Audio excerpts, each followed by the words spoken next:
Ce journal vous est offert par CET Congo, Société d'ingénierie civile.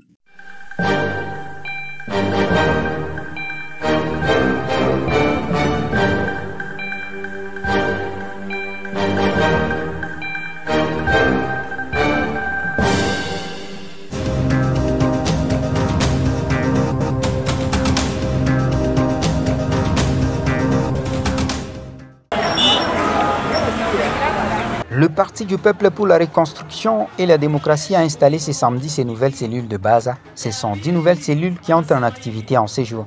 Ce même samedi, ce parti a enregistré une adhésion massive de nouveaux membres.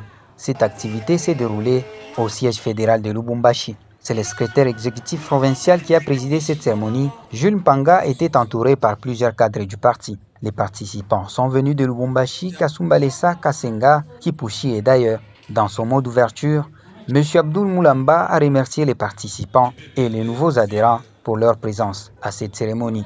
Dans son mot de circonstance, le secrétaire exécutif provincial a indiqué que cette activité entre dans le cadre de la redynamisation du parti. Pour Jules Mpanga, cette cérémonie prouve à suffisance le dynamisme et la vitalité du PPRD dans le Haut-Katanga.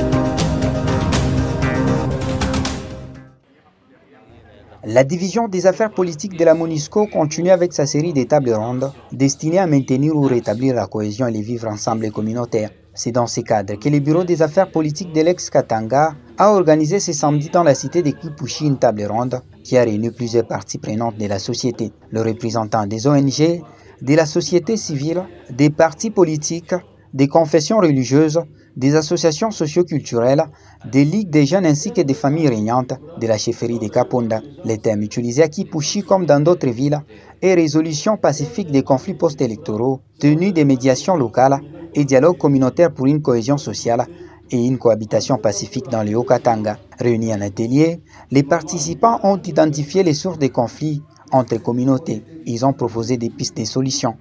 Cette faute là-bas a fait que la communauté soit bouleversée. C'est la première cause. Ensuite, les gens n'étaient pas élus, mais nommés. Et après ça, il y avait la manipulation.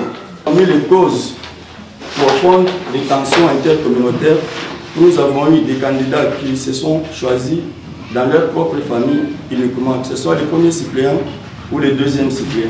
Ils ont également formulé quelques recommandations. Haine et xénophobie soient sanctionnées pour servir d'exemple, que les associations socio-culturelles organisent périodiquement des activités culturelles intercommunautaires, formation des médiateurs et médiatrices locaux en résolution des conflits, savoir accepter l'autorité élue. Adeodad Kasongo, représentant de la division des affaires politiques de la MONUSCO, a invité les communautés locales à privilégier les dialogues et les vivre ensemble. Il a recommandé aux confessions religieuses, aux ONG, à la société civile, aux autorités coutumières, aux associations socio-culturelles, aux membres des ligues de jeunes, de sensibiliser continuellement leurs membres à la culture de la paix.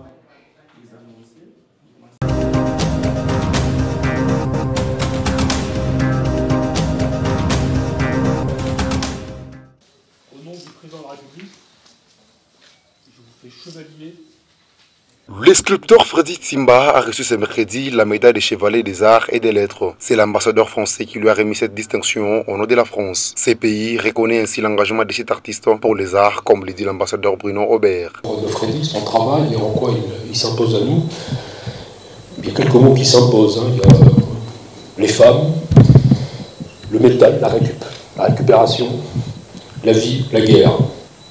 Les femmes qui sont signifiées et exposées à travers le travail de Freddy sont remarquables, ce sont de vraies femmes, il n'y a aucun doute, d'une grande beauté, mais une beauté dans la fragilité, une beauté qui est dans la souffrance, et traversée par le thème de la déchirure, de l'enfantement. Honoré, le sculpteur congolais a affirmé son engagement à travailler pour le développement de la culture congolaise. Je suis ému parce que on est au Congo et qu'on soit honoré par la France, ça touche.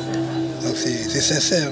Et je pense que c'est plus les qualités de créateur, de quelqu'un qui est libre de penseur, quelqu'un qui pense à la vie, qui pense qu'au-delà de la vie, il y a quelque chose de spécial qui reste à travers les siècles, c'est la culture. Henri Kamba, le directeur général de l'Académie des Beaux-Arts, est fier du produit qu'il a formé. C'est aussi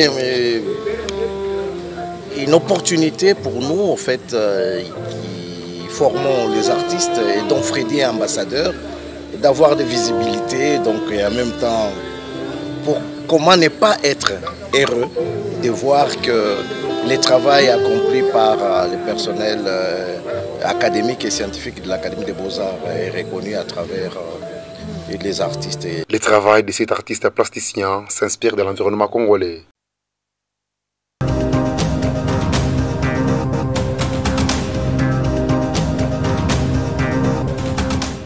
À l'occasion de la Journée internationale de la femme, la société SED Congo, une entreprise d'ingénierie installée à Lubumbashi, a honoré son personnel féminin. Les femmes des Paroles des Foi Médias se sont également joints à cette célébration. Elles ont tout d'abord assisté à un culte célébré à la cathédrale Saint-Pierre et Paul. Nadège Mwenze, infirmière à l'hôpital SED Congo, remercie M. Ilungandaï Patri, le président du conseil d'administration, pour les gestes de bienveillance à leur égard. Nous remercions M. Patri Ilungandaï. C'est lui qui a voulu que nous soyons aujourd'hui ici, 8 mars 2023, parce que lui seul, il a voulu investir dans la famille. Il est en train d'investir en nous faisant sortir ici, en nous donnant quand même des plaisirs, bien que nous sommes des travailleuses. Aujourd'hui, nous sommes venus pour se régaler,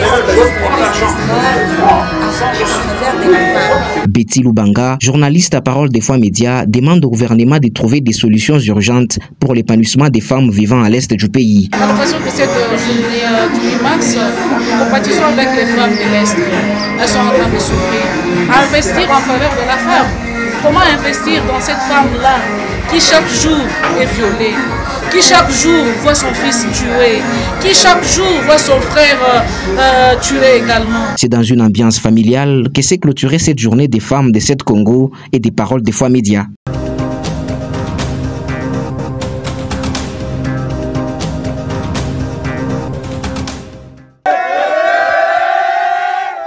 L'Union des fédérations du football d'Afrique centrale a choisi la RDC pour l'organisation de son tournoi scolaire. Ces championnats scolaires se jouera à Kinshasa en RDC du 15 au 17 mars prochain. L'organisation concerne uniquement la zone d'Afrique centrale. La RDC sera représentée par 2 sélections de moins de 20 ans, une masculine et l'autre féminine. Aux côtés de la RDC, 3 pays ont confirmé leur participation à ces championnats scolaires de la zone UNIFAC. Il s'agit du Gabon, de la République du Congo et du Cameroun. Ces championnats scolaires seront gérés par les unions zonales de la CAF. Les équipes masculines et féminines gagnantes représenteront leur zone lors de la phase finale continentale.